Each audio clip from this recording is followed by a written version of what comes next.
Solution. Congressman Mo Brooks says he has one. He's here to tell you his, but when you hear his idea, you know it's sure to draw some fire. Congressman Brooks joins us. Good evening, sir. Good evening. All right, so what is your jobs plan?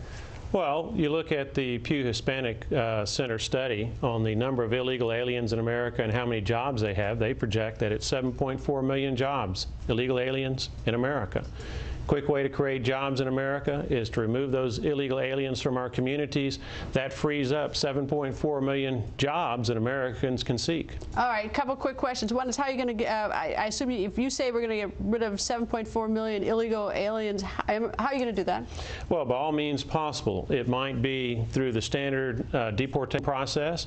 It might be by what the state of Alabama has done in making it so onerous for employers to hire illegal aliens that they're much more careful in their hiring processes. In the state of Alabama, we have a significant number of illegal aliens that are leaving our state, as occurred in Arizona after they got tough on illegal aliens. The best way, though, is for the federal government to implement a sound E-Verify program so that employers know if the people they are hiring are lawfully in our country, and when they're not, then they won't get jobs, and then they'll leave of their own accord. There's another big problem, though, because many of these people illegally in this country have children who are American citizens. That is correct. So what is under your plan? What do you intend to do with those American citizens? Do you expect them to be received in some of the home country of their parents? I expect their parents to take care of them. That's what I do with my kids. I would expect illegal alien parents to take care of their children.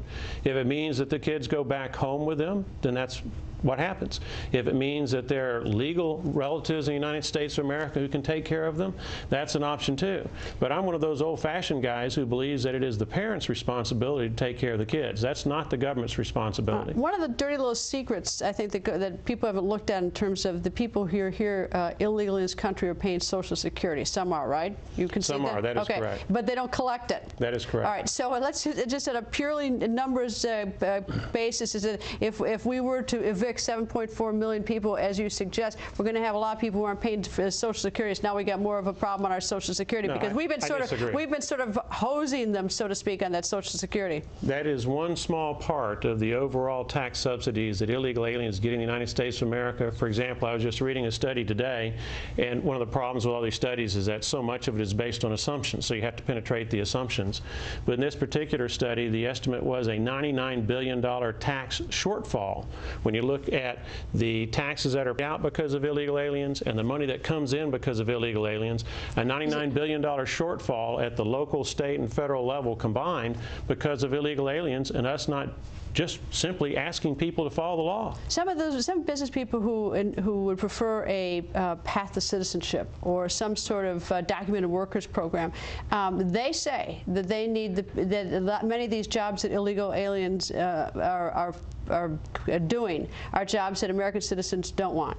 Well, I disagree with that too. If you look at it from a purely economic perspective, we have a lot of illegal aliens now who've taken over segments of the construction industry like masonry or framing, things of that nature, roofing, in my neck of the woods, poultry. How about agriculture? How about picking food? But we used to have food picked, and we used to have houses built, and we used to have chicken properly processed, and it was Americans who did it.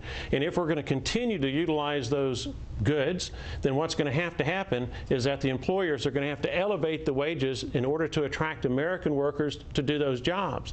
It's supply and demand. It will happen because we as Americans are going to continue to want those goods and services that are now being done by illegal aliens at cut-rate wages. Any support from the leadership in the House? Can't say at this point. We've got a Lamar Smith bill that deals with E-Verify, and that's going to be first out. As I understand it, it's already gone through the Judiciary Committee, and we'll see how that one plays out. And there is a conflict between the language in my bill and Congressman Lamar Smith's. But the principle is very simple.